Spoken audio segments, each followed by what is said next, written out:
Hello students.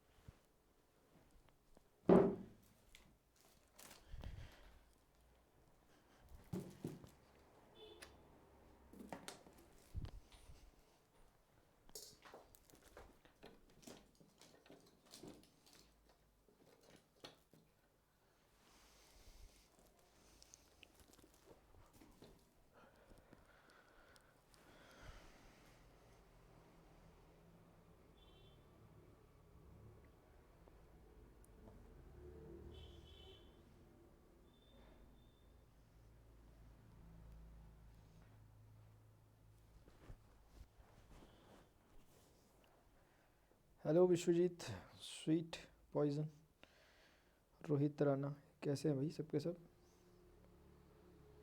हम्म, कैसे हैं सभी के सभी? आवाज़ आ रही? ठीक है। शुभम, जय हिंद, जय Hind to all of you. हम कुछ कर रहे थे उसी को कंटिन्यू करना है अभी, ठीक है ना? तो वहीं से आगे बात बढ़ा रहा हूँ, ठीक है? तो थोड़ा सा 1-2 मिनट वेट कर लेते हैं सभी के लिए, उसके बाद हम आगे बढ़ रहे हैं।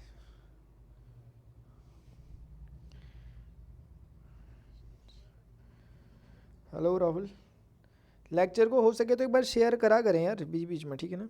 लेक्चर को शेयर कर सकते हैं आप।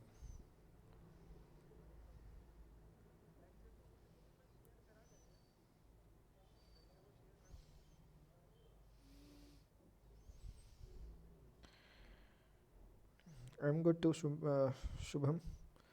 चलिए मैं स्टार्ट कर रहा हूँ। ये मेरा शेड्यूल है, पहले सबसे पहले इसको देख लें आप लोग, ठीक है ना? जो भी स्टूडेंट साथ साथ एनडी की प्रिपरेशन भी कर रहे हैं, मैथमेटिक्स को कवर करना चाहते हैं 11th-12th के लिए, बेसिक से समझना चाहते हैं, तो ये आपके लिए क्लासेस हैं। स्पेशली जो बैचेस चल रहे हैं मेरे, वो एनडीए के लिए चल रहे हैं, और मैथमेटिक्स का कोर्स की टाइमिंग रहती है प्लस की। और जो स्टूडेंट प्लस में नहीं है बाई चांस किसी कारण से, तो उन्हें स्पेशल क्लास में आ सकते हैं, जो कि मेरी फ्री ऑफ कॉस्ट चलती है, रेगुलर चलती है, वीकेंड्स को छोड़कर। स्पेशल क्लास में भी आप आ सकते हैं 8:30 से 9:30। बाकी इसको एज अ रेफरल कोड और as a unlock code use कर सकते हो, ताकि आप अपने जो भी सब्सक्रिप्शन ले रहे हो उसके दौरान 10% डिस्काउंट मिले मैक्सिमम, या फिर आप नॉर्मल फ्री क्लासेस को एक्सेस करने के लिए भी इस कोड का इस्तेमाल कर सकते हैं, ठीक है? यहाँ पे मेरी रेगुलर क्लासेस होती हैं यहाँ पर भी। और ये बाकी पराक्रम कर कर एक इनिशिएटिव अन अकेडमी की तरफ से लिया गया था, जिसमें मेरा वेबिनार है। ये होगा आपका 29 को, जो ये महीने की लास्ट तारीख होगी, मतलब वीकेंड है उस दिन मेरे ख्याल से, सैटरडे आप देखना। तो वो चीज़ है, ठीक है ना? तो आप इसमें भी आ सकते हैं ज़रूर, जो भी स्टूडेंट थोड़ा सा इंटरेस्टेड है इसकी प्रिपरेशन के लिए। वहाँ पर एक जनरल हमारा कम्युनिकेशन होगा, एक 2 वे कम्युनिकेशन होगा, वेबिनार होगा, जूम में होगा, तो आसान रहेगा सबके लिए,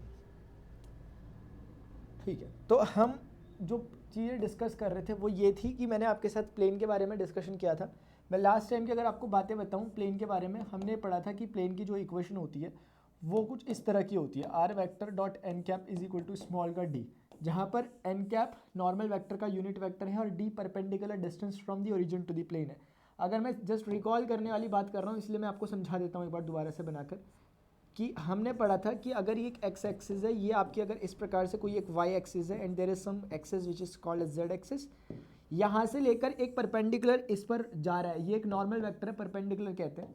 जहाँ पर इसने इसे पेनिट्रेट किया होगा प्लेन को, वहाँ तक का डिस्टेंस जो है वो डी है, इसे हम कहते हैं perpendicular distance from the origin to the plane. इसके बाद पेनिट्रेशन हो गया एक बात, यानी कि यहाँ कहीं पर।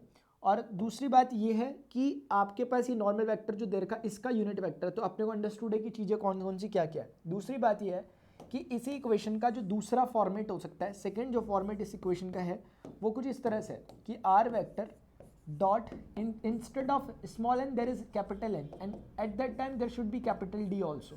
अभी इसमें कुछ खास नहीं है, आप जानते हैं कि यहाँ से यहाँ आने में जो स्टेप फॉलो किया गया होगा वो कौन सा रहा होगा, इंटरमीडिएट स्टेप। यहाँ से यहाँ पहुँचने में आपने जरूर एन कैप निकालने के लिए, बेसिकली यहाँ से ऊपर जाने की मैं बात कर रहा हूँ, आप तब यहाँ से ऊपर पहुँच पाए होंगे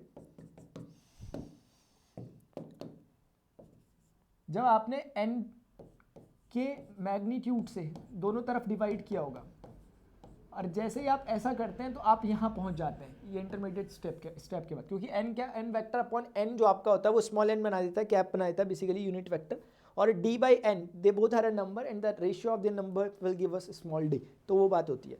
रही बात ये एन क्या था, जस्ट रिकॉल करने वाली बात है, एन आपका बेसिकली एन वेक्टर जो होता है वो A I cap plus B J cap plus C K cap की फॉर्मेट में गिवन होता है अपने को, तो उसका मैग्नीट्यूड निकाला जा सकता है in square root there is the summation of the squares of the direction ratios of the vector n, ये हो गया ये इस तरह से, ठीक है। तो ये एक छोटी सी बात थी। दूसरी चीज़ मैंने आपको पढ़ाई थी, ये था आपके पास कि when we have a perpendicular distance from the origin to the plane and a normal vector which is perpendicular to the plane, ये उस समय का केस था, इक्वेशन एक तरह से निकालने का तरीका था, ठीक है। इसको अगर कोई चाहता है कार्टेशियन फॉर्म में निकालना, जरूर निकल सकती थी, क्योंकि इसका कार्टेशियन फॉर्मेट जो होता था वो होता था A X plus D Y plus C Z is equal to D, ये इसकी कार्टेशियन फॉर्म थी। और ऐसे ही कर कर इससे जो निकली हुई कार्टेशियन फॉर्म थी वो थी l x plus m y plus n z is equal to zero. Clarity होना बहुत जरूरी है, अदरवाइज समझ नहीं आने का कि चल क्या रहा, और क्लियरिटी है तो सबको मजाक लगेगा कि यार ये तो बिल्कुल ही एकदम ऐसी बातें हो रही जो सब जानते हैं हम, ठीक है। तो बस क्लियरिटी का गेम है, और क्लियरिटी आती कैसे, हमें करना पड़ता है, पहला लेक्चर है तो पहले लेक्चर से देखना पड़ता है, ठीक है। ऐसा नहीं कि जब हमारा मन किया तब हमें आ जाएगा, हमें कुछ सिस्टम्स को फॉलो करना पड़ता है तो आता है फिर। सेकंड वो वाला केस था कि when we have a point from where our plane is passing and also the perpendicular vector normal vector n vector भी गिवन होता था, जैसे होता ही है यहाँ से। इस बार जो अपने को पता है वो ये कि x y and z normal vector पता है, that's good, but now we have a point also from where our plane is passing, let us say that point is P. हमने लास्ट टाइम पढ़ा हुआ सब पूछिए, मैं जस्ट रिकॉल करा रहा हूँ, समझा नहीं रहा अभी मैं, x1 y1 z1। So when you are connecting that point to the origin, that the thing what you are getting is a position vector of point P, which is given to us. Now एक general point R suppose करते हैं, वो सब बातें होती हैं, वो मैं ज़्यादा भी उनके फेवर में नहीं हूँ, क्या क्या है क्या क्या नहीं है मैं ज़्यादा बताने नहीं चाह रहा आपको, ठीक है। मैं तो सिर्फ रिजल्ट लिखना चाह रहा था। रिजल्ट वो है कि इसके पोजीशन वेक्टर को, नोन पॉइंट के पोजीशन वेक्टर को ए वेक्टर कहते हैं। ध्यान रखें ये जो आर वेक्टर शो हो रहा है ये कोई जनरल पॉइंट जो होगा उसका पोजीशन वेक्टर है, ठीक है, किसी जनरल पॉइंट आर का। तो कहने का मतलब है कि इसकी इक्वेशन आती थी r vector dot n vector, I should say r vector dot क्या होता था भूल गया मैं तो बताया, r vector minus a vector dot n vector is equal to zero, ये होती थी। और इसी का अगर कोई कहना चाहे तो इसी का दूसरा मतलब ये भी हो सकता है, r vector minus a vector dot small n cap is equal to zero, they both are equally same. Confusion नहीं चाहिए बिल्कुल भी, क्योंकि एन वेक्टर को अगर दोनों तरफ एन से डिवाइड करो then you will be getting N cap in the left hand side, but the right hand side भी remain will be same the same as equal to zero. अभी एक बात हो गई, तो इससे निकलने वाली जो कार्टेशियन इक्वेशन रहती है that is something like this, a x x minus one plus B y y minus y one plus C z minus जेड माइनस, ये मतलब जो लिख रहा हूँ मैं, ठीक है। एक बात है, मतलब कोई कहना चाह रहा तो इससे क्या निकलती होगी, इससे क्या निकलेगी यार, जो निकलेगी मैं लिख लेता हूँ, l x minus x one plus m y minus y one plus n z minus z one, ये निकलेगी। और इसके बारे में डिस्कशन लास्ट टाइम किया था हमने, वो in terms of direction cosine से, वो in terms of direction ratio. तो मैं एक बार देखना चाहूँगा किसी को कुछ पल्ले तो नहीं पड़ रहा। असल में मैंने बातें मैं पहले बता दूँ, पढ़ा नहीं रहा, ये सब रिविज़न था ताकि आपको बातों में क्लैरिटी रहे। बहुत ही बढ़िया काम किया मैंने यार, मान गया मुझे, 9-10 मिनट में रिवीजन करा दिया, खतरनाक हूँ यार मैं तो। सर अपने को कुछ भी नहीं आता तो खुश ना हो फिर इस बात में यार, मतलब कुछ नहीं आता तो पढ़ें तो सब कुछ आएगा। स्टडी डिफेंस विद धनंजय, ठीक है, पढ़ोगे तो सब कुछ समझ में आएगा, चिंता ना करें। चलिए ठीक है, एक बात ये हो गई। दूसरी बात हम डिस्कस कर रहे हैं यहाँ पर, एक तो बात हमने ये देख ली, इस पर मैं आपको थोड़ा प्रैक्टिस करा दूँ, ऐसा करता हूँ क्वेश्चन के थ्रू, थोड़ा एटलीस्ट इतनी बात समझा देता हूँ। आप NCERT निकाल लें प्लीज़, 11.3 एक्सरसाइज निकालें, आपको एटलीस्ट पहले इतना समझा दूँ, इसमें अगर क्लियरिटी आ जाती है तो फिर हमें सब कुछ क्लियरिटी आ चुकी है इसका मतलब, ठीक है। एक्सरसाइज 11.3 को आप देखेंगे, इसमें पहला क्वेश्चन है, एनसीईआरटी को लेकर मैं चल रहा हूँ फिलहाल, एक्सरसाइज 11.3 की मैं बातचीत कर रहा हूँ। ये इसका जो पहला क्वेश्चन है, what is trying to say is in each of the following cases determine the directions cosine of the normal to the plane and distance from the origin. पहला क्वेश्चन जो इसका मैं वो नहीं करा रहा अभी, पहले मैं बी वाला करा रहा हूँ, फिर मैं ए बी कराऊंगा इसका पार्ट। थोड़ा सा अगर प्रैक्टिस हो जाए अपने आप को तो बहुत सुंदर रहेगा। ये कहना चाह रहे हैं कि एक बार बताओ कि ये एक प्लेन की इक्वेशन आप बोलोगे हाँ क्यों, क्योंकि ये ax plus B Y plus C Z is equal to d के फॉर्मेट की है। हाँ सही बात है। अब सवाल ये है कि डायरेक्शन कोसाइन बताओ किसके, इस प्लेन पे जो वो नॉर्मल वेक्टर था उसके, और साथ ही 1 मिनट में डिस्टेंस के, परपेंडिकुलर डिस्टेंस, लेकिन मैं कुछ देखना चाहता हूँ। हाँ, direction cosine of the normal to the plane है ना। तो कहने का मतलब है वो चाहते ये हैं कि उन्होंने इस फॉर्मेट में आपको इक्वेशन दे रखी है, वो चाहते हैं डायरेक्शन कोसाइन निकालो इस नॉर्मल वेक्टर के। इधर मैं बताता हूँ, इधर देखो कुछ नहीं है, बहुत ईजी है। सबसे पहले मैंने आपको पहले भी बहुत बार बता रखा, सबसे ईजीएस्ट वे जो है वो आपका इक्वेशन को लेना x plus y plus z is equal to 1 को, x का कोफिशिएंट कौन है 1, y का कौन है 1, z का कौन है 1, इसको ऐसा करो 1 के स्क्वायर 1 के स्क्वायर 1 के स्क्वायर, यानी कि कितना 3 से रूट के अंदर डिवाइड कर दो। जब आप इसको डिवाइड कर दोगे जो चीज आपके हाथ में आएगी that is something like this 1 upon root 3x plus 1 upon root 3y and plus 1 upon root 3z, ये is equal to 1 upon root 3।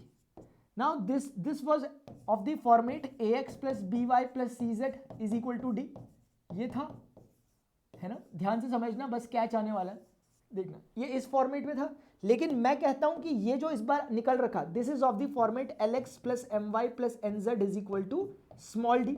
अब आपके मन में सवाल आना चाहिए यार कि है तो ये भी उसी सेम टू सेम, तो ax प्लस by क्यों नहीं बोल रहे इस बार, lx क्यों बोल रहे।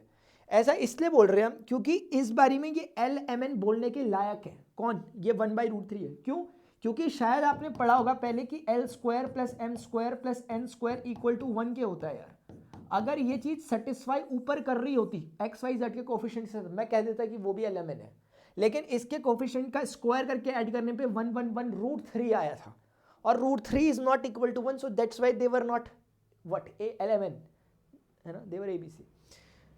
इस बारी में अब जब भी कभी ये एक्स वाई जेड के कोफिशिएंट lmn बन जाए तो सामने जो दिखा हुआ वो पक्का बिना सोचे समझे स्मॉल d है, perpendicular distance from the origin to the plane, and that's the thing what they are asking for. एक d स्मॉल वाला और एक lmn यानी कि डायरेक्शन कोसाइन मिल गए अपने को यार। चीजों में क्लैरिटी चाहिए, इसलिए मैं इस बार इस क्वेश्चन को थोड़ा सा इसका ऑपरेशन करके खोल देते हैं इसको, ताकि एक बार सबको अपनी आंखों से दिख जाए एक्चुअली क्या है सारी चीजें। मैं दिखाता हूं आपको, रुको यार, देखो एक्चुअली क्या है मैं आपको समझा देता हूं ताकि आपको क्लैरिटी आए कि अच्छा ये बात है। देखेंगे जरा, these are the 3 axis x y z axis, coordinate axis, and there is that plane, there is that plane. एक बात, दूसरी बात है कि इस प्लेन से ओरिजिन से परपेंडिकुलर जा रहा होगा जिसका नाम होगा नॉर्मल वेक्टर, कैपिटल का n वेक्टर। और टाइम क्या होता था, वो हमें गिवन होता था, फिर हमें परपेंडिकुलर डिस्टेंस गिवन होता था, है ना, और फिर हम क्या करते थे, हम निकालते थे कि उस प्लेन की इक्वेशन क्या है। आज प्लेन की इक्वेशन हमारे हाथ में, लेकिन now there is need to find out the value of that perpendicular distance from the origin to the plane and the value of that normal vector which is perpendicular to our plane. These are the things what we have to figure it out. देखो अब मैं बताता हूं आपको, जो भी आपका plane है, बहुत इजी तरीका, प्लेन का ABC, ये ABC है प्लेन के, यानी कि 1 1। मैं आपको एक बात बताऊं, बुरा ना माने तो आप देखेंगे प्लीज यार, अभी कैच करना इस चीज को। अगर मैं बोलूं कि is this resemble with this one, x I cap plus Y J cap, दिखता नहीं है, ये छुपा रहता है, लेकिन दिखा दूं तो आपको मजा आ जाएगा। 1 आई कैप प्लस 1 जे कैप प्लस 1 के cap, when you are multiplying, when you are doing the dot product of these two vectors, then what will you get? X ones are, y ones are, z ones are, x plus y plus z is equal to 1. That's the thing what you have got. So इसका मतलब, can I say this is something like of the form r vector dot capital N vector is equal to 1. Why I am calling it as capital N vector, not small n vector? Because एक minute,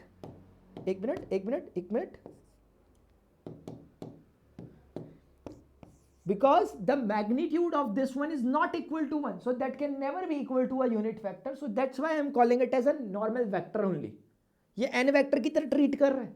अगर इसका magnitude 1 होता then only I can call it as small n, और अगर ये small n होता सामने वाला स्मॉल d हो जाता. फिलहाल इतना पता चला कि जो प्लेन की इक्वेशन दी गई है इसमें n वेक्टर कौन है यार, आई कैप जे कैप के कैप. गेम 25 आई cap plus j cap plus के कैप. कोशिश करेंगे थोड़ी सी तो सुना ही होगा आपने, हार नहीं होती कोशिश करने वाले को, ज़्यादा नहीं बोलता. परपेंडिकुलर डिस्टेंस की बात है वो आप कभी भी यहां से नहीं निकाल पाओगे. उसके लिए आप देखो, एक तो प्रोसेस मैंने आपको बताया, ये कारण नहीं बताया मैंने आपको कि क्यों मैं डिवाइड कर रहा. अब कारण बता देता हूं. कारण इसका ये है कि क्योंकि मैं चाहता हूं कि मेरा ये फॉर्मेट जो है यहां से भागता हुआ इस फॉर्म का आए, r vector dot small n cap, then that will be equal to small d. क्योंकि जब वो स्मॉल एन हो गया तो 100% उसे स्मॉल डी होना पड़ेगा यार. और ये स्मॉल एन कैप होगा कैसे, जब मैं वेक्टर को उसके मैग्नीट्यूड से डिवाइड करूंगा. So that is that intermediate step. I am dividing this equation by capital n both side. When I am doing this one will be changed into what, small n cap, and that will be now small d. तो आप देख रहे होंगे ये काम मैंने किया, ये जो मैंने डिवाइड किया that is nothing more than this capital n से इस इक्वेशन को पूरी को ही डिवाइड कर दिया. कर मैं एक्चुअली इसको करना चाह रहा हूं, इसको कैच करो. स्टोरी आपके सामने खोल रखी है पूरी की पूरी. तो ये फिर मैंने ऐसे देखो ऐसे कर दिया, ये समझ रहे हो आप. हाँ यार, अब मैं ज़्यादा नहीं बोलता क्योंकि बातें दिख गई सारी की सारी. अब मैं ज़्यादा बोलूँगा तो बेकार हो जाएगा. दिख गया सब कुछ दिख गया. बस मैं लेकिन 2 मिनट रुकूंगा जरूर ये पूछने के लिए कि किसको क्या समझ नहीं आया. तो यहाँ पर इक्वेशन से आप आसानी समझ सकते हैं कि वो 1/√3 जो निकला that is this distance 1/√3 unit. और आपको कोई डायरेक्टली पूछता भी अगर कि यहाँ तक का डिस्टेंस है, कोई आपको डायरेक्टली पूछता भी ओरिजिन से लेके, कोई आपको अगर डायरेक्टली पूछता भी कि भैया बता दो यार क्या स्मॉल एन कैप की वैल्यू कितनी है, तो क्या करते हैं यहीं से डायरेक्ट निकाल लेते हैं. वही किया हमने. तो अगर आप इस प्रोसेस को करते हो कि दोनों तरफ डिवाइड करें तो अल्टीमेटली रिजल्ट को पाते हो आप, लेकिन फील के साथ अगर ये समझते हो तो. चलो जल्दी बताओ किसको समझ में आया किसको नहीं आया. बहुत अच्छा शिव शाबाश यार. सर कुछ शॉर्ट बताओ और हिंदी नोट्स कैसे मिलेगा. इसमें मुझे बताओ पहले इंग्लिश है कहाँ, इस पूरे लिखे हुए में कहाँ इंग्लिश है. क्योंकि ऐसा नहीं है कि जब हिंदी मीडियम में है तो हम इक्वेशन को ऐसा लिखते होंगे. क्या हम ऐसा लिखते हैं क्या, r.n ऐसा तो नहीं लिखते हम भी एग्जैक्टली ऐसे लिखते हैं जैसा हमने लिखा हुआ. टोटली यहाँ पे कोई फ़र्क नहीं कर सकता कि ये हिंदी मीडियम है इंग्लिश मीडियम है, कुछ भी नहीं है. ये सिर्फ मैथ्स का अपना लैंग्वेज है. ठीक है ना, ठीक है. तो एक बात. और दूसरी बात आपने कुछ कही थी मेरे से कि शॉर्टकट बताऊँ. माई डियर शॉर्ट चीज़ों को ना असल में क्या होता है, जो छोटी और पतली बुकें होती है ना, ये मेरा अपना ऑब्जर्वेशन, किताबों में नहीं लिखा हुआ है, मैं अपने से बता रहा. जो छोटी बुकें होती है और पतली बुकें होती हैं उन्हें ना पढ़ना आसान होता है, समझना बहुत मुश्किल होता है. लेकिन ठीक है. और जो मोटी बुकें होती हैं जहाँ एक्सप्लेनेशन होता है उन्हें पढ़ना ही मुश्किल होता है, समझना मुश्किल नहीं होता, समझना आसान हो जाता है. ये मैं चीज़ें इसलिए खोल रहा हूँ ना यार, मैं तो खटैक से करूँ हवा भी नहीं लगेगी कब क्या हो गया. ये तो मैंने खोल के इसलिए रख दिया क्योंकि कोई वो ही ना रहा यार. प्रत्यक्ष किम प्रमाणम, आकाश नीला है पानी गीला है बताने की जरूरत नहीं होनी चाहिए, वैसी वाला गेम हो जाता है जब खुली होती है बातें. अभी एक बात देखो, मैं दोबारा से आगे बढ़ता हूँ, एक नया क्वेश्चन लेता हूँ ताकि आप लोगों को समझ में आए. मैं आपको बता भी रहा हूँ इसलिए मैंने आपने देखा एक बार मैंने ये पहले सॉल्व किया देन रीज़न बताया. इसलिए किया मैंने ऐसा कि कहीं कुछ बच्चे इसलिए कंफ्यूज ना. खैर कोई बात नहीं, होता है सभी होता है जैसा आप लोग बोल रहे हैं. एक काम करते हैं लेकिन उससे पहले फील इंपॉर्टेंट है यार. फील का मतलब सिर्फ ऐसी बोलने वाली बात नहीं है, फील करके कुछ है वो सच में एक चीज़. ठीक है ना. देखो क्योंकि ध्यान रहे एक मोटिवेशन होना चाहिए अपने पास. मोटिवेशन कैसा, खुद सोचे जिन्होंने ये चीज़ें बना रखी होगी, क्या इन्हें कोई एग्जाम क्रैक करना था क्या, क्यों करा इन्होंने. ये बड़ी गहराइयों से निकली हुई चीज़ें हैं तो उतनी गहराई में हमें भी कम से कम जाना चाहिए ना, जस्टिस होगा सब्जेक्ट के साथ. ये चीज़ लिखी हुई है यार. मैं कह रहा कि क्या करूं, पहले मैं एग्जैक्टली काम कर देता हूं, आंसर निकाल देता हूं, फिर आपको मतलब दोबारा समझा दूंगा. प्रोसेस बहुत आसान है. जो भी इक्वेशन लिखी है उसको डिवाइड कर दो. किससे डिवाइड कर दो, एक्स वाई जेड के कोफिशिएंट के स्क्वायर से. 2 का 4, 3 का 9 और -1 का +1 स्क्वायर से डिवाइड कर दिया. 9 4 13 और 1 14 14.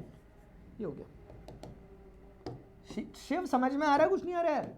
अभी अलग कर दो यार, 2 इसको अलग कर दो, √14 x plus 3/√14 y minus 1/√14 z, ये हो गया। नाउ जो भी रिजल्ट आया, now you can easily compare it with what, lx plus my plus nz is equal to d, and how can we say this is equal to this one, because when we are doing the summation of the square of the coefficient of x, y and z respectively, then we will get what, equal to one answer. यानी कि कुछ हुआ क्या,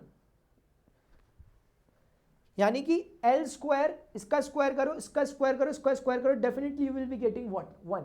तो इसीलिए आप prove कर पाओ, एक हो गया। तो कंपैरिजन से पता चल गया, क्या कहा था उन्होंने, एलिमेंट बताओ, डायरेक्शन कोसाइन लो, पता चल गया, कंपेयर कर लो, 2/√14 3/√14 yeah, and minus 1/√14, these are the value of element, and from here also we can get the value of perpendicular distance from the origin to the plane, which is 5/√14 unit, my dears। important है क्योंकि 3D हम पढ़ रहे हैं, पहली बात 3D में दिखती नहीं है चीज़ें, 3 डायमेंशन है तो हमें विजुअलाइज करना पड़ता है, इसलिए जितना बोले उतना कम है, मेरा मानना है 3D में जितना बोलो उतना कम है टीचर के लिए, और वैसे ही बच्चों के लिए इतना समझे उतना कम है। चलो एक बात ये हो गई, थोड़ा सा लगे हाथ हो गया काम, जो आंसर पूछा था निकाल दिया हमने, लेकिन मैं एक बात कह रहा हूँ, थोड़ा सा अगर हो सके तो फील ले लें यार, ठीक है ना, थोड़ा सा ले लें। मतलब क्या एक्चुअली क्या हो रहा है, होता ही है कि जो ये प्लेन की इक्वेशन है यार, ये ऐसे आई थी, मैं आपको अंदर की बात बता रहा हूँ, ये अंदर की बात नहीं जो मैं बता रहा हूँ,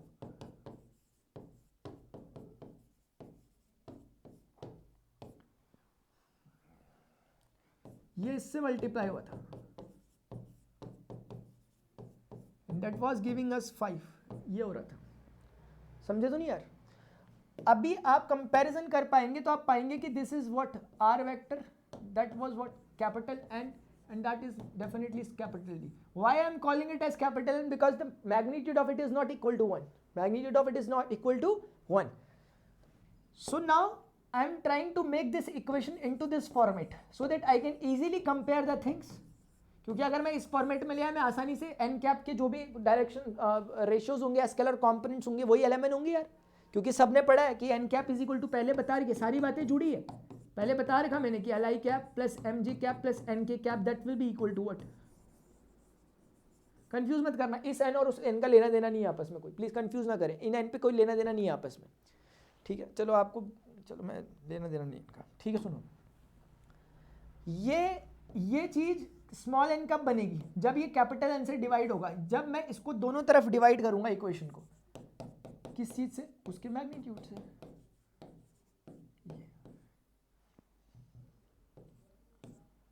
ये 2i 3j माइनस 4k क्या, माइनस के क्या, 2 का 4 3 का 9 और उसका उतना 9 10 4 14, √14 से डिवाइड भी कर रहा हूँ यहाँ पे, और √14 से यहाँ पे भी डिवाइड कर रहा हूँ, बस मामला 25 है कि नहीं है यार। अब ये चीज क्या बन गई, 100%, this is now a unit vector. Check कर लो, 2/√14 का स्क्वायर, 3/√14 का स्क्वायर, 1/√14 के स्क्वायर को ऐड करो, तो कंपैरिजन से this is an cap and that is small D, so because n cap is equal to this one, so the coefficient of I cap, J cap, K cap will give you what, the direction cosines here. So ये इसका explanation है, ये जो side में हो रखा है, and this is the process, ठीक है। जिसको क्लियरिटी है वो शॉर्टकट भी मारेगा, तो मजा है उसके शॉर्टकट मारने का, मजा है उसके शॉर्टकट मारने का। अब यार आता जाता में है नहीं, और हम अगर बाई चांस मैं कह रहा हूँ उस समय अगर हम शॉर्टकट मार रहे हैं, कुछ नहीं है, क्योंकि क्वेश्चन आप कंपटीशन में बैठ रहे हो, कंपटीशन में जहां आपको स्टेप मार्किंग नहीं मिलती, यहाँ पे आपको कि लिखा हमने कुछ भी हमें नंबर मिल जाएगा, आंसर आना चाहिए। और आंसर किसका, सिलेबस में क्वेश्चन वो नहीं आएगा जो आपने पढ़ा हुआ, क्वेश्चन नया आ सकता है, बनाया, तो कैसे डील करेंगे जब तक फंडे नहीं पता, तो ठीक है।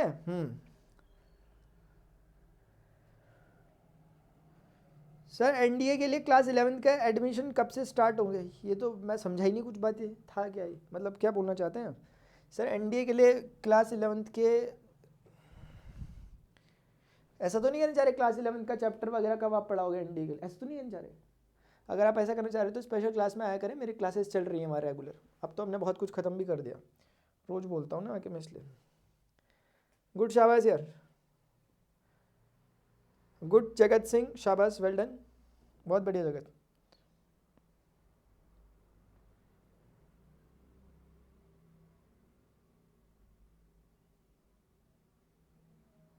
विश्वजीत आपको अभी समझ में आ गई हो बात जो आप पूछ रहे थे ऊपर मेरे से कुछ है भाई? अच्छा आ गया, चलो गुड यार। विश्वजीत और शिव, शिव यार इनका तो मैं फ़ैन हूँ भाई, चाहे कुछ भी करो। किसका? विश्वजीत और शिव का। चलो आगे बढ़े इसी बात पे। एक बात है यार, इसका पहला पार्ट मैंने छोड़ा था लेकिन मुझे मन नहीं कर रहा है इसे छोड़ने का यार। मतलब मैंने छोड़ा तो किसी और मकसद था, तो लेकिन ये बताना ज़बरदस्ती है। इसको समझो, मज़ा नहीं आ गया तो बोल देना नहीं आया मज़ा। मज़ा नहीं आया तो क्या बोलोगे? नहीं आया मज़ा। इधर आ जाओ चलो। प्लेन की इक्वेशन है यार ये, हाँ है। क्यों? क्योंकि ये ax plus B Y plus सी जेड के फॉर्म की है। शाबाश। सबसे पहले आंसर निकालने वाली बात है, तो वो तो बड़ा आसान है यार। आंसर निकालना तो बड़ा आसान है। क्या करना होगा? एक्स वाई जेड के जो कोफिशिएंट्स हैं उनके स्क्वायर करके ऐड कर देना होगा। 0 का स्क्वायर, 0 का स्क्वायर, 1 का square, and here also the same thing. 1 ही है तो इसलिए 1 लिखते हैं। यहाँ पे जो चीज़ बनी है आपकी, अब ये चीज़ आपकी कुछ इस प्रकार की है, 0 upon square root 1 x plus 0 upon square root क्या लिख रहे? 1 लिख दो इसे सिंपली, 1 वाई। 1 भी क्यों लिख रहे? लिख लो कोई बात। 1 upon 1 z is equal to 2। अब आप आसानी से समझ सकते हैं कि ये पक्का एल आई, पक्का एम ए, पक्का एन ए। कंपैरिजन से आप सीधे बोल सकते हैं एल एम एन की वैल्यू कितनी हो गई? 0 0 1 0 0 1, और स्मॉल डी की वैल्यू कितनी हो गई? 2 यूनिट्स। 2 यूनिट्स इसकी वैल्यू हो गई ये। अब बात तो समझ में आ गई, लेकिन इसे समझना है अभी। ये तो सिर्फ आपने कैलकुलेशंस किए, इसे समझना थोड़ा इंपॉर्टेंट है। समझ सकेंगे तो मजा आ जाएगा। आ जाओ चलो, देखो इधर, ये समझना थोड़ा इंपॉर्टेंट है। आंसर आ चुका, सब हो चुका, वो अपना काम ही नहीं आंसर निकालना, ये तो आ जाते हैं अपने आप। इधर सुनो, ये एक्स एक्सिस है, ये वाई एक्सिस है, and that is your my dear z axis. अब सुनना जरा, what do we mean by, first of all what do we mean by z is equal to 0? Here it is z is equal to 2, but what we mean by z is equal to 0? This is about xy plane. z 0 कहाँ पे होता है? xy plane पे। आज से पहले 2D पढ़ी हमने, कभी z पढ़ा उसमें यार? कभी xy प्लेन बनाते थे, कभी z आता था? नहीं आता था। मैं खड़ा हूँ ज़मीन के ऊपर। कहाँ खड़ा हूँ मैं? ज़मीन के ऊपर। अब ज़मीन के ऊपर खड़ा हूँ, जो मेरे पैर है, सबसे निचला हिस्सा पैरों का, वो कहाँ पर है? वो प्लेन पे, एक्स वाई नाम के प्लेन पे। अगर मैं एक्स वाई प्लेन बोलता है ना, समझ? जेड एक्सिस मेरे हाइट के पैरेलल चल रही है, मेरे हाइट के पैरेलल जेड एक्सिस है। तो मेरा कहने का मतलब है, मेरे पैर को डिफाइन करने के लिए 3 कोऑर्डिनेट की जरूरत है। पैर का बिल्कुल मैं नीचे के हिस्से की बात कर रहा हूँ, उसे डिफाइन करने के लिए सिर्फ एक्स वाई की ही जरूरत है। लेकिन जैसे जैसे ऊपर को आओगे, मेरी सर को डिफाइन करने के लिए आपको जेड कोऑर्डिनेट चाहिए, हाइट भी चाहिए कुछ। लेकिन अगर जेड 0 है, दैट ओनली मीन्स कि एक्स वाई प्लेन पे हो, और जेड 2 है तो उसका मतलब क्या? आप एक्स वाई प्लेन से 2 डिस्टेंस ऊपर उठ गए। अरे यार और क्या, z इज इक्वल टू 2 का मतलब क्या? 2 यूनिट ऊपर आ गए। नहीं आए? हाँ यार आप भी ना। चलो, ये एक्स वाई प्लेन है कि नहीं है बोलो यार? ये फर्श फील हो रहा है सबको? फर्श है बिल्कुल फील हो रहा है ढंग से? हाँ फील होना चाहिए। फील नहीं हो रहा तो देख लो, ये कमरा है आपका यार, ये आपका कमरा है, कमरे की छत है, कमरे की दूसरी दीवार है, ये भाई यही है और क्या, इतना ही है बस। ठीक है, तो ये है आपका कमरा। इस कमरे का ये एक्स वाई प्लेन है, जो नीचे पड़ा हुआ दिख रहा है, this is your x y plane. ये एक्स वाई प्लेन, जमीन में फर्श है, फर्श के ऊपर, फर्श से मैंने एक छोटा सा 2 डिस्टेंस ऊपर उठा के एक और फर्श उठा दिया ऊपर। समझ तो नहीं कर गई? यही है भैया चक्करबाजी। हाँ ठीक है ना। तो बस मतलब दिखाने की बात अगर हो ही गई तो, मतलब आपने बात छेड़ ही दी तो मैं दिखाई दूं फिर आपको।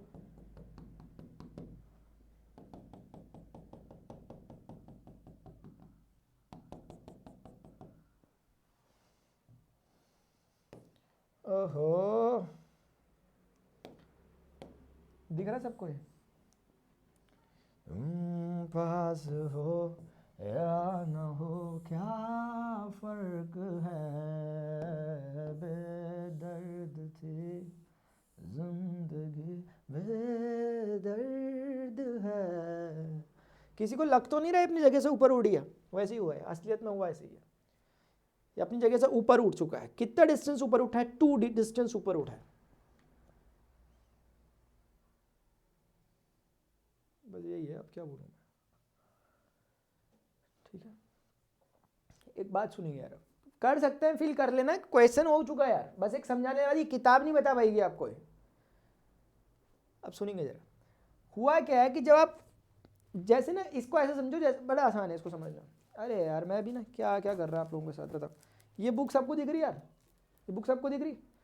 जब तक ये बुक का सिर्फ निचले वाला हिस्सा है, ये वाला, इसको मैं एक्स वाई प्लेन कह सकता हूँ। ये एक्स एक्सिस है, ये वाली जो ये नीचे जा रही, ये जो इधर को ऐसे ही आ रही है, इसकी आगे से ये वाई एक्सिस है ना, ये ऐसे प्लेन पड़ा हुआ है, एक्स वाई प्लेन है। अब इसको हाइट मिल गई यार।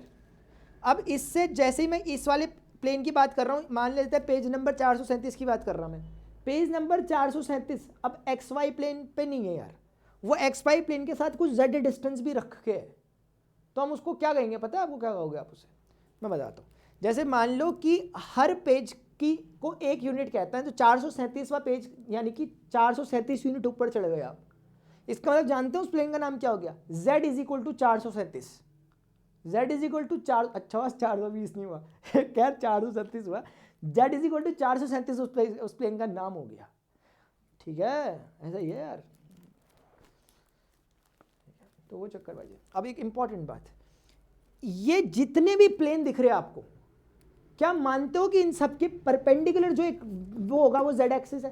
क्या मानते हो कि सबके परपेंडिकुलर जो एक्सिस है या जो नॉर्मल वेक्टर की तरह बिहेव कर रहा है, that is nothing but a z z z, ये परपेंडिकुलर सारे प्लेन के।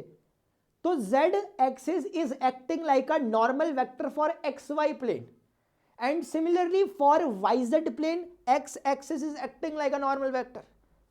ऐसी सबके साथ होता है। तो कहने का कुल मिला जुला के मतलब इतना ही है। देख पा रहे हो तो देख लो अपनी आंखों से कि इसके लिए भी जो परपेंडिकुलर वेक्टर यानी कि नॉर्मल वेक्टर है वो z एक्सिस है। अब सवाल यह है कि z एक्सिस के डायरेक्शन कोसाइन जो होते हैं वो इसके डायरेक्शन कोसाइन है इसके नॉर्मल के, क्योंकि प्लेन का नॉर्मल कौन है यार, z एक्सिस, सबको दिख रहा। अब ये भी आपको दिखना चाहिए कि ये प्लेन ओरिजिन से परपेंडिकुलर डिस्टेंस कितना है। जब नीचे से ये z एक्सिस जारी होगी तो ये कहां पर पेनिट्रेट कर रही है प्लेन को, z इज इक्वल टू 2 पर यार, नहीं कर रही। z इज इक्वल टू 2 पर, ऊपर हम नीचे फर्श से ऊपर को आते रह रहे हैं, जहां पे 2 यूनिट हुआ हमने वहां पे प्लेन बना दिया यूं करके। तो इसका मतलब क्या हुआ, नीचे ओरिजिन से प्लेन को पेनिट्रेट करते हुए z एक्सिस जब जा रही है तो वो z इज इक्वल टू 2 के पॉइंट पर पेनिट्रेट कर रही है। अब मैं कह सकता हूं कि परपेंडिकुलर डिस्टेंस 2 है उसका, वो दिखा यार। और दूसरी इंपॉर्टेंट बात है वो ये कि कोई कल को पूछ ले आपसे कि x एक्सिस के डायरेक्शन कोसाइन क्या होते हैं। डायरेक्शन कोसाइन आपको पढ़ा चुका हूं पहले लेक्चर में 3D के, मैंने बताया था डायरेक्शन कोसाइन यानी कि वो लाइन कितना एंगल एक्स वाई जेड के साथ बना रही है उसके कोसाइंस होते हैं। एक्स एक्सिस खुद के साथ कितना एंगल बना रही है 0 डिग्री, वाई के साथ कितना बना रही है 90 डिग्री, जेड के साथ कितना बना रही है 90 degree. So that's why the direction cosine will be cosine of 0, cosine of 90, cosine of 90. That will be what, my dears? The DC is of x-axis. DC is for the x-axis. In the similar way, if someone is saying what is the direction cosine of y-axis and z-axis? Y-axis का DC क्या है? Y-axis is making 90 degree angle with x-axis. 0, oh god, 90 degree angle with x-axis, 0 degree angle with itself, and 90 degree angle with z-axis. X axis के साथ ये y axis पे चर्चाएं कर रहा हूं, कितना एंगल बनाती है 90, खुद के साथ कितना बनाती है 0, जेड के साथ कितना 90। इनके cosines will give you the result 0 1 0, that will give you the corresponding 11 direction cosines. So इसके लिए डीसी कौन है 0 1 0, ये इसके लिए कौन था 1 0 0। क्या जनरल नॉलेज वर्क कर रहा है, क्या जनरल नॉलेज वर्क कर रहा है कि लग रहा है कि अपने को कि क्या ये 0 0 1 होना चाहिए, क्योंकि जो जॉन सी एक्सिस है उसमें उसका कोऑर्डिनेट 1 है बाकी 0 है यार। ऐसे ही z के साथ होगा, z x और y दोनों के साथ 90 डिग्री बनाएगा, cos 90 that will give you 0, z will make 0 degree angle with itself, so that's why cosine of 0 degree will give you 1। ठीक है,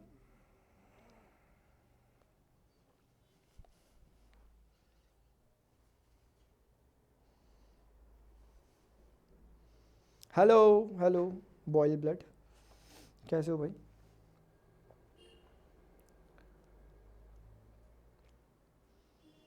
राहुल कैसे हो?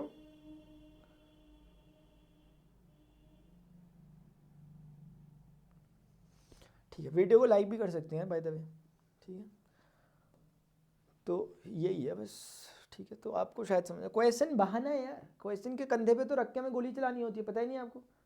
ठीक है, हाँ किस में जा रहे हैं हम, आर्मी में जा रहे हैं ना, तो गोली वोली चलानी है तो क्वेश्चनों के कंधे पे रख के चलाना अभी से सीख ले। चलेंगे यार, अभी चलेंगे, मतलब थोड़ा सा अभी 2-3 बातें बता देता हूँ, क्वेश्चंस फटाफट से डिस्कस कर लेता हूँ और जो हैं इसके, ठीक है।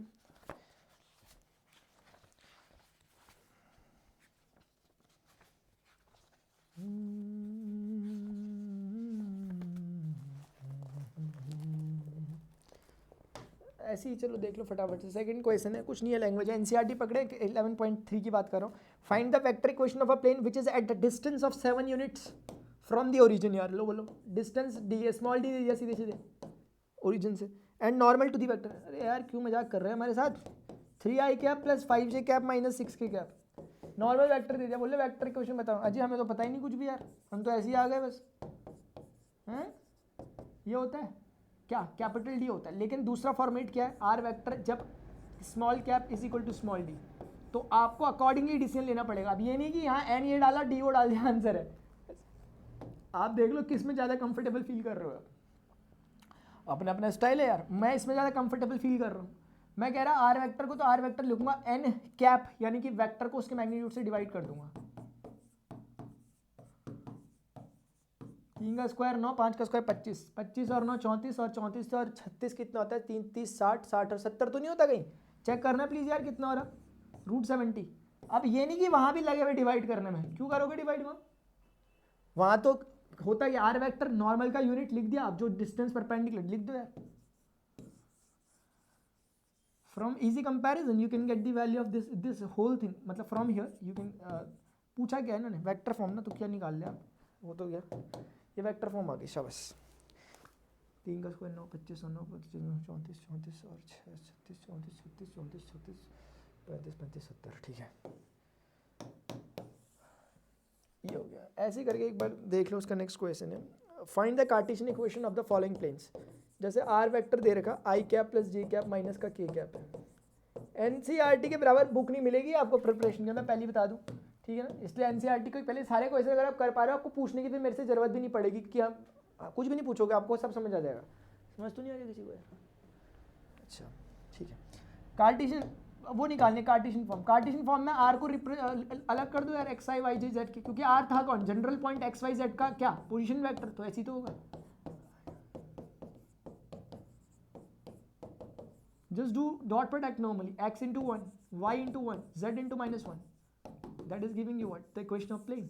कुछ स्पेसिफिक चीजें नहीं पूछी हुई कि भाई डायरेक्शन कोसाइन बताओ, परपेंडिकुलर डिस्टेंस बताओ, नहीं पूछ रहे हमसे यार, ऐसा नहीं है एहसान कर रहे, पूछ भी लेते तो हम बता लेते हैं यार। कोई पूछेगा बाई चांस, पूछ नहीं रहे परपेंडिकुलर डिस्टेंस क्या प्लेन की, खट्टाक से डिवाइड कर दो उसके उससे, और वो फंडे अगर अपने को क्लियर है कि हम क्यों डिवाइड कर रहे हैं तो वो ज़्यादा बेनिफिशियल है। इन स्क्वायर रूट 1 का स्क्वायर 1 का स्क्वायर 1 का स्क्वायर, ये लो। अब आपके पास ये आ रखा 1/√3x plus 1/√3y and plus minus 1/√3z।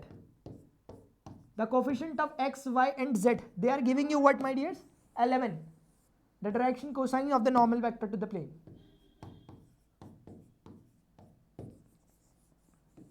यही है, देखेंगे जरा, जब तक नया कॉन्सेप्ट नहीं आता है डिस्कस कर लेता हूँ। जैसे इसी का थर्ड क्वेश्चन का पार्ट सी है, एक थर्ड क्वेश्चन का पार्ट सी है, एक बार मैं वो आपको बताना चाहता हूँ जरा, क्योंकि है कुछ नहीं, बस थोड़ा सा सोच रहे कि यार डर जाओगे आप, इन्हें पता नहीं आपके बारे में लग रहा मुझे। s-2t i cap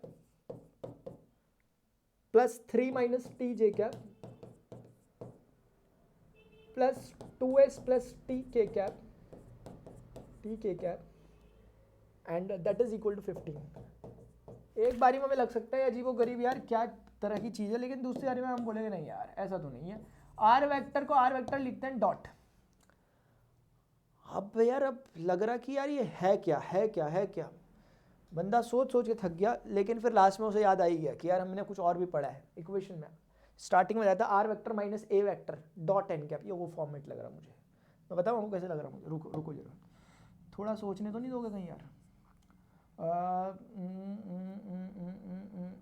S I cap plus 3j cap ये कैसा होता है ना कभी कभी, मुझे निकालना क्या, मैं तो यही भूल गया, कार्टेशियन फॉर्म, चलो ठीक है, एक्स आई प्लस वाई जे प्लस जेड के, ये 25 हो गया इसका, ये बस।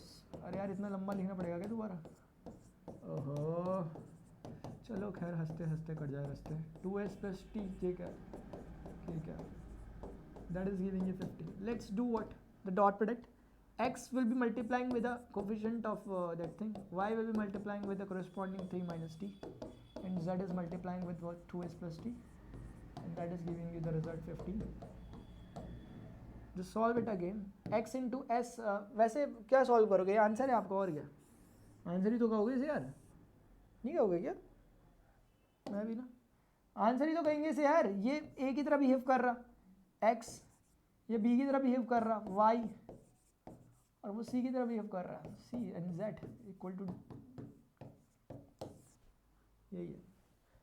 यानी कुल मिलाकर ना, ये अगर मैं एक बात कहूँ आपसे, ऐसी कह लूँ चलते चलते, तो आप समझ सकते हैं कि इस बार का जो नॉर्मल वेक्टर है वो फिक्स है पैरामीटर्स पर, ये कोई जनरल प्लेन की खतरनाक इक्वेशन है, s minus 2t 3 minus T 2s plus T, मतलब डिपेंडेंसी है इसकी,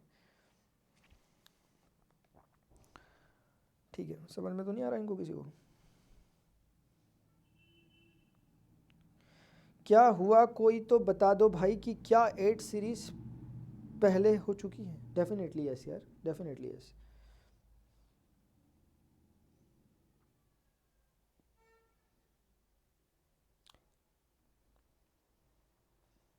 सरेस्ट सोनी, या I am in class 10th, please some tips to start preparation for NDA. 10th के लिए सबसे अच्छी प्रिपरेशन आप जो कर सकते हैं, वो एक काम की 10th की पढ़ाई बहुत बढ़िया से करें, आपको सजेशन है मेरा पर्सनली, वो ये कि आप एक काम करें, आप अपना फिजिक्स और केमिस्ट्री जो भी साइंस में होता है उसको थोड़ा सा, जो डिफरेंट रेफरेंस बुक होती है उनके रेफरेंस में पढ़ें, जैसे एस चंद जैसी बुक जो होती हैं आपके पास, अगर होंगी आपके पास, उनसे साइंस पढ़ें, एक काम वो करें, और 10th की मैथमेटिक्स को बढ़िया से पढ़ें, अच्छे से पढ़ें। 11 12 का कुछ पढ़ने की कोई ज़रूरत नहीं है, बहुत टाइम है अपने पास, ठीक है, 10th की चीज़ें ध्यान से पढ़ें, ठीक है, जो भी आपके सिलेबस में है।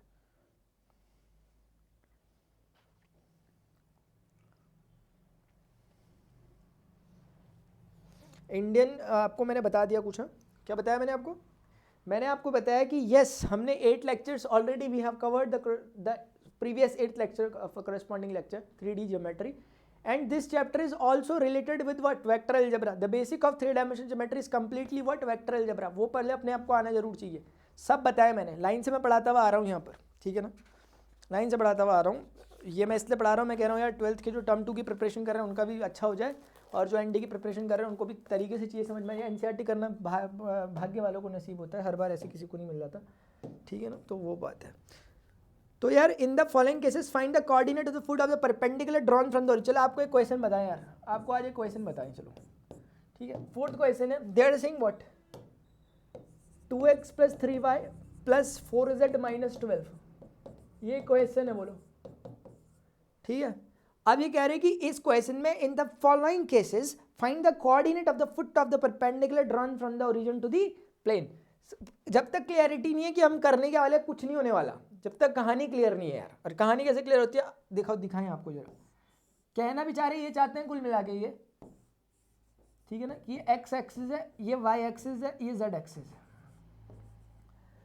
एक बार बताओ, यहाँ से नॉर्मल वेक्टर कोई जा रहा, मैं तो चल रहा ही यूं ही चला बोलते हुए, एन वेक्टर की वैल्यू थोड़ी देर में निकाल के रख देंगे यहाँ पे कहीं पे इसने पेनिट्रेट किया इसको, उसके बाहर निकल गया पेनिट्रेट करके, ये कुछ वैसी घटनाएं जैसे आपने पेन लिया और पेन से पेपर को ऐसे करके बाहर कर दिया, तो पेन हटा दो, जहाँ पे वो बीच में होल हुआ उस कोऑर्डिनेट की बात हो रही है प्लेन में, वो होल किस जगह पे हुआ, ये बात है यार।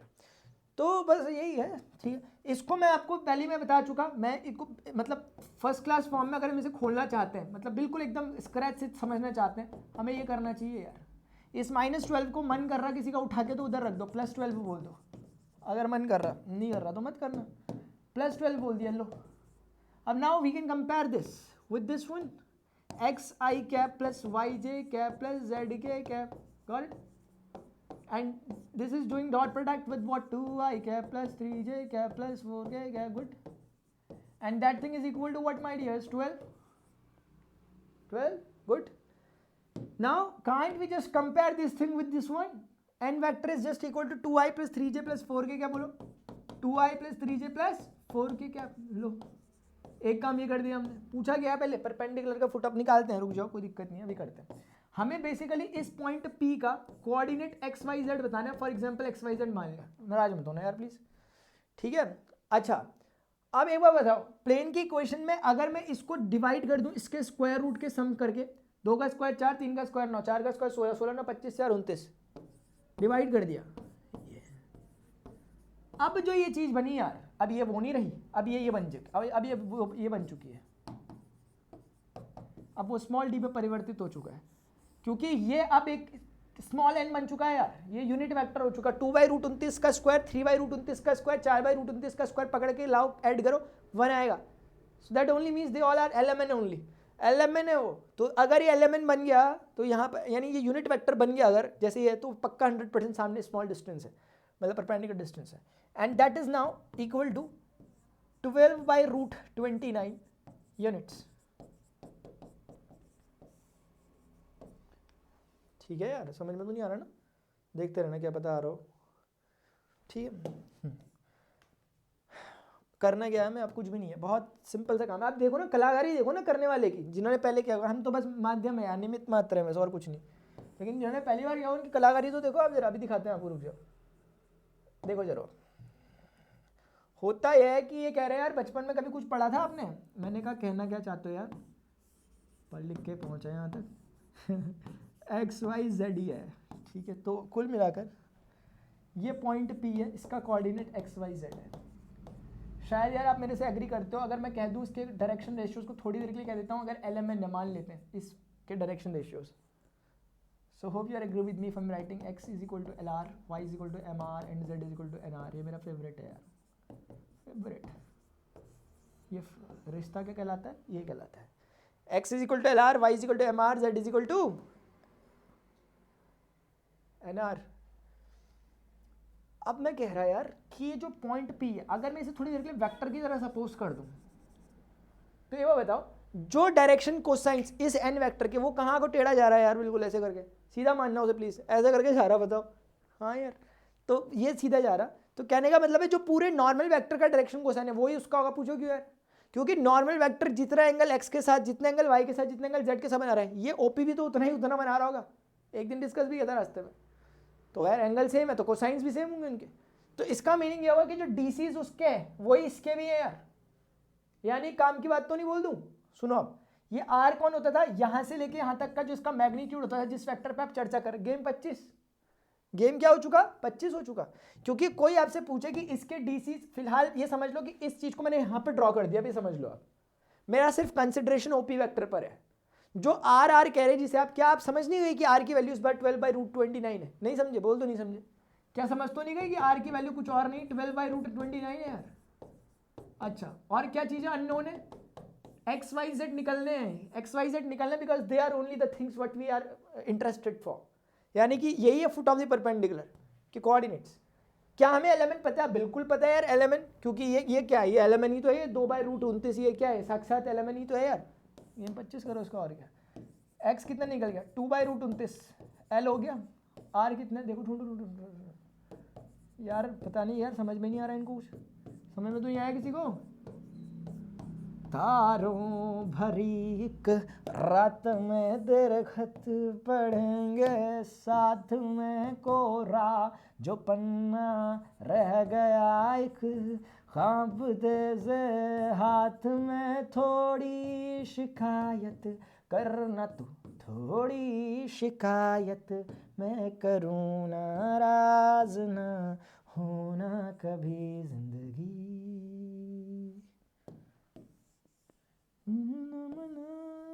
छोड़ा ज़्यादा तेज, अभी इसमें चढ़ाने वाला था ना, ज़्यादा चढ़ाता तो आपके हाथ से मोबाइल लैपटॉप सब गिर गुड़ जाते, इसलिए सोचना पड़ता है सब कुछ।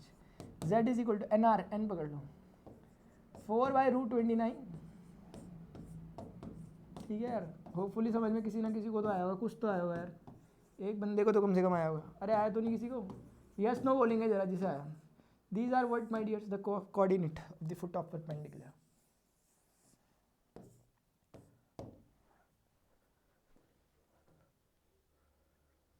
एक चिड़ैया घोंसले से देख उड़ उड़ जाए रे, और ये सोचे काश ऐसा के कदम उड़ जाए रे।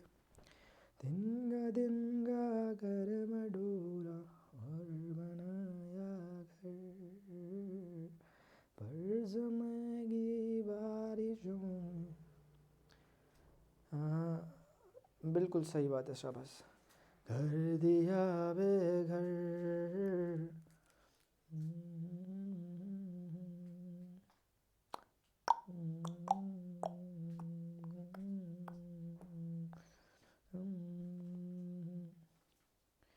चलो यार, अभी के लिए लगता है मुझे इजाज़त लेनी पड़ेगी आप लोगों से जाने की, ठीक है ना। अभी चलते हैं, आपको मैं बता दूं आपको करना क्या है।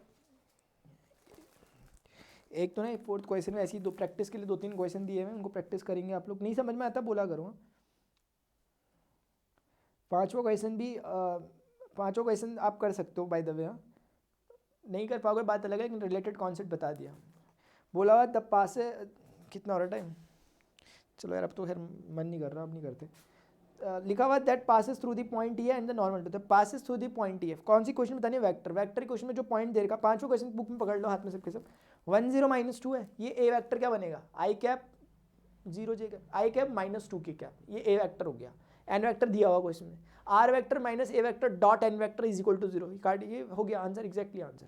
कार्टेशियन फॉर्म निकालनी है, एक्स इसी में एक्स वाई जेड रख दो आर के प्लेस पे, क्या थी इक्वेशन, capital A times x minus x1 plus b capital B times y minus small y1 plus c times z minus z1, जहाँ पे ए बी सी आपके डायरेक्शन रेशियोज हैं आपके नॉर्मल वेक्टर के या स्केलर कॉम्पोनेंट्स हैं नॉर्मल वेक्टर के, x1 y1 z1 given point के कोऑर्डिनेट है। ये हिंट था, समझ गए होंगे तो अच्छी बात है। अदरवाइज अब हमें ये क्वेश्चन मैं ऐसा कर रहा हूँ कि जितने कॉन्सेप्ट कर रहा हूँ उतने क्वेश्चन कर रहा हूँ, और हम कल कॉन्सेप्ट करेंगे आगे के। मुझे लगता है कल में हम सारे कर देंगे ताकि हम अगले दिन में फिर सारे के सारे क्वेश्चन कर लें। तो स्टूडेंट्स होपफुली आपके लिए लेक्चर बेनिफिशियल रहा होगा, थोड़ा बहुत जितना भी रहा होगा। कोशिश करें कि वीडियो को लेक्चर को शेयर करा करें यार, ज्ञान बांटने से बढ़ता है, सुना नहीं लग रहा आपने, और नहीं बांटने से घटता भी है, फिर उल्टा भी सही है इसका, है ना। The converse is also true, ज्ञान बढ़ने से क्या होता है, बढ़ता है, और नहीं बढ़ने से क्या होता है, घटता है। यस, तो इस घटाना चाहते हो क्या, शेयर करें, और शेयर करें, वीडियो को लाइक भी करें, और वो सब्सक्राइब तो खैर आप अपने हिसाब से आप मतलब करें, मतलब कहने का मतलब है, लेकिन इसलिए क्या करें कि नोटिफिकेशन आता है, इसलिए करना चाहिए सब्सक्राइब। अभी के लिए इतना ही, मिलते हैं अपने नेक्स्ट लेक्चर में। Till then good bye, see you, take care, जय हिंद, बाय बाय।